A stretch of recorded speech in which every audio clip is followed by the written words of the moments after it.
Assalamualaikum warahmatullahi wabarakatuh. Halo semuanya, bagaimana kabar kalian? Saya harap kabar kalian baik ya. Pada kesempatan kali ini, saya akan membahas mengenai materi pluralitas masyarakat Indonesia. Dan pada kesempatan kali ini juga, saya akan memaparkan inovasi pembelajaran tentang pluralitas masyarakat Indonesia. Jika kalian belum tahu dan penasaran tentang inovasinya, yuk disimak video berikut ini. Pluralitas masyarakat Indonesia mencangkup akan materi yang pertama yaitu mengenai pengertian pluralitas. Kemudian yang kedua yaitu perbedaan agama. Yang ketiga mengenai perbedaan kebudayaan. Kemudian yang keempat yaitu mengenai perbedaan suku bangsa. Dan yang terakhir yaitu mengenai perbedaan pekerjaan.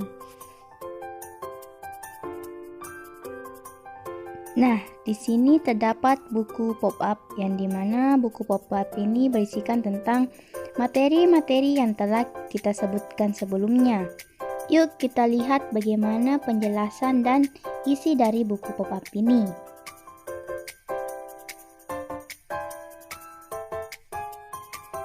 Seperti yang kita dapat lihat bahwa pada halaman pertama buku pop-up ini berisikan tentang pengertian dari pluralitas.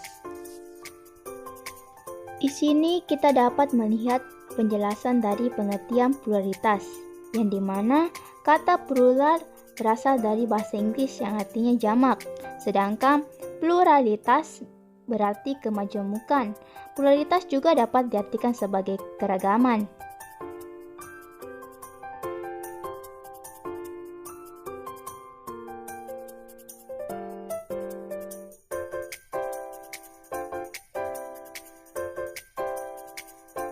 Selanjutnya, pada halaman berikutnya berisikan tentang penjelasan dari perbedaan agama-agama yang terdapat di Indonesia. Agama tersebut ialah agama Islam, agama Kristen Protestan, agama Kristen Katolik, agama Hindu, agama Buddha, dan agama Konghucu. Mari kita melihat salah satu contoh penjelasan dari agama tersebut. Contohnya saja pada agama Islam, yang dimana di sini agama Islam terdapat penjelasannya mengenai kitab sucinya, hari besar dari agama Islam, tempat ibadah. Kemudian selanjutnya di sini berisikan tentang penjelasan dari sejarah masuknya Islam ke Indonesia.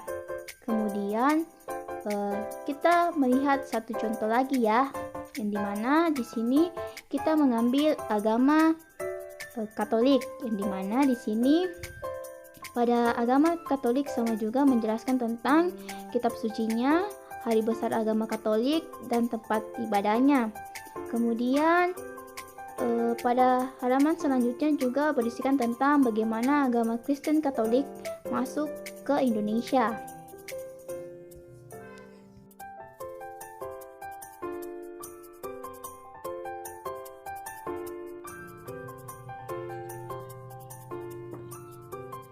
Selanjutnya, pada halaman berikutnya berisikan tentang perbedaan budaya. Menurut sosiolog J.J. Weiningman, terdapat 3 wujud budaya, yaitu gagasan atau wujud ideal. Kemudian yang kedua yaitu aktivitas atau tindakan. Kemudian yang terakhir yaitu artefak atau karya.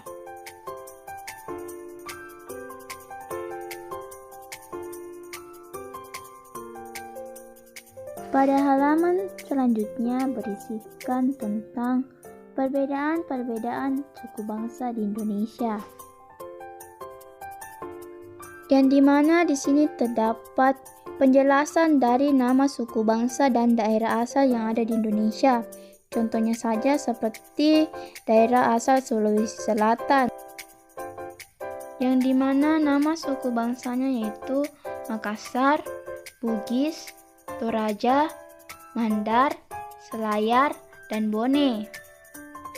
Yang dimana pada kota-kota kini berisikan setiap nama daerah dan nama suku bangsa yang terdapat di Indonesia.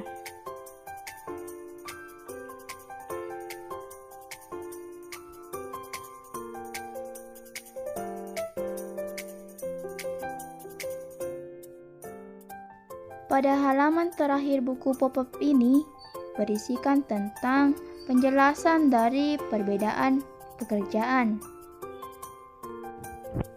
yang dimana tentunya setiap orang memiliki pekerjaan yang berbeda-beda. Contohnya saja pekerjaan dalam sektor formal, yang dimana pekerjaan dalam sektor formal adalah berbagai pekerjaan yang dijalankan oleh selaku usaha resmi baik pemerintahan maupun swasta. Contoh pekerjaan dalam sektor formal yaitu guru. Kemudian ada juga namanya pekerjaan sektor non-formal. Pekerjaan sektor non-formal merupakan pekerjaan yang mempunyai gaji yang tetap maupun tidak tetap, akan tetapi tidak diakui secara resmi oleh pemerintah. Contoh pekerjaan dalam sektor non-formal yaitu petani.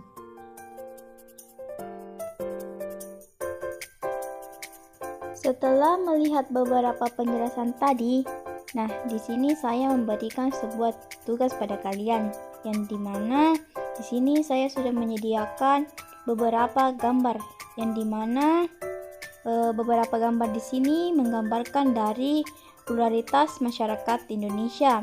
Namun ada juga beberapa gambar yang tidak termasuk dalam pluralitas masyarakat Indonesia. Jadi dari gambar-gambar ini kalian ditugaskan untuk menciptakan atau menggambarkan lingkungan dari pluralitas masyarakat Indonesia. Jadi kalian harus membuat kayak semacam lingkungan, di mana lingkungan itu harus menggambarkan dari pluralitas masyarakat Indonesia. Kemudian apabila kalian telah membuat suatu lingkungan yang telah menggambarkan pluralitas masyarakat Indonesia, kalian harus menjelaskannya. Misalnya seperti mengapa di lingkungan tersebut terdapat masjid, terdapat seseorang yang bekerja sebagai petani.